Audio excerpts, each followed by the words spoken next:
bisa dijelaskan nih, sebelum kita membahas stunting, mengapa sih Dok, gizi seimbang ini menjadi fondasi utama bagi tumbuh kembang anak? Silakan Dokter Lucy. Pertanyaan yang bagus dan mendasar ya. Mengapa gizi menjadi fondasi utama untuk tumbuh kembang anak? Kita tahu tubuh anak berbeda dengan orang dewasa, ya. Pada anak terjadi proses yang dinamakan tumbuh kembang.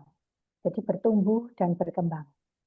Untuk anak tumbuh kembang secara optimal, diperlukan zat gizi dalam jumlah yang cukup dan berkualitas, ya. Ibaratnya kalau kita membangun rumah, Moms tahu kan kalau membangun rumah itu kan diperlukan batu bata, pasir, semen, kemudian dan lain-lain dan bahan-bahan termasuk semua finishingnya. Lah itu ibaratnya seperti itu. Kalau kita mau membangun anak supaya dia tumbuh kembang secara optimal, maka diperlukan zat gizi yang betul ya dengan kuantitas dan kualitas yang bagus. Itu dinamakan gizi seimbang. Baik dokter. Lantas nih dok, seringkali nih ya, para moms ini kan mendengar istilah gizi seimbang ya dokter ya. Lantas, sebenarnya apa sih yang dimaksud dengan gizi seimbang ini dok? Bisa dijelaskan dari medis dokter? Silakan. Ya, baik. Jadi gizi seimbang itu adalah susunan pangan sehari-hari yang mengandung zat gizi dalam jumlah dan jenis sesuai dengan kebutuhan tubuh. Artinya, eh, kebutuhan zat gizinya untuk dewasa dan anak-anak itu berbeda. Jadi, gizi seimbang untuk orang anak-anak dan gizi seimbang untuk dewasa itu tentu berbeda. Itu yang dinamakan gizi seimbang. Nah, Mm-mm. Oke, baik dokter.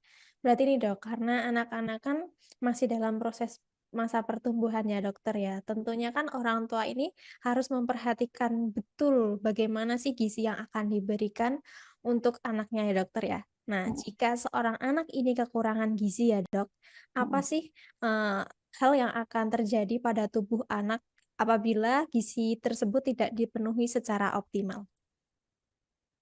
apabila gizi tidak dipenuhi secara optimal, anak tidak akan tumbuh dan berkembang dengan optimal, ya. Hmm. Jadi ada slogan yang mengatakan seperti ini ya. Anak sehat itu tambah umur, tambah berat, dan tambah tinggi. Itu betul. Mm-mm. Jadi dia bertumbuh secara optimal, itu tanda yang paling gampang bertambah berat dan bertambah tinggi. Apabila tidak terjadi tumbuh optimal, artinya terjadi gangguan pertumbuhan, maka dia tidak akan bertumbuh secara optimal. Dan gangguan pertumbuhan itu ada dua macam. Gangguan pertumbuhan akut atau jangka pendek dan gangguan pertumbuhan jangka panjang atau kronis. Gangguan pertumbuhan akut ini ditandai dengan berat badannya yang nggak naik. Ya, jadi berat badan dia dalam 2 atau 3 kali penimbangan atau 2-3 bulan dia tidak naik.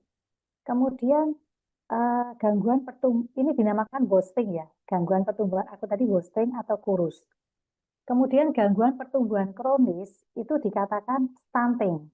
Jadi dia terjadi gangguan pertumbuhan berupa tinggi badannya tidak naik.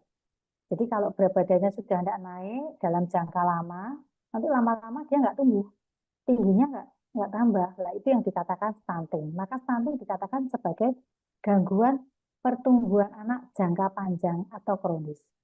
Lalu ada lagi perkembangan. Kita tadi menyebut tumbuh dan kembangan. Iya. Nah, gangguan itu juga bisa terjadi bila gangguan perkembangan. Gangguan perkembangan ini akan mengganggu kemampuan kognitif anak. Artinya kemampuan berpikir, berkonsentrasi, kemudian memori itu akan terganggu bila terjadi gangguan gizinya tidak optimal. Ya. Oke. Download Tribun X sekarang. Menghadirkan lokal menjadi Indonesia.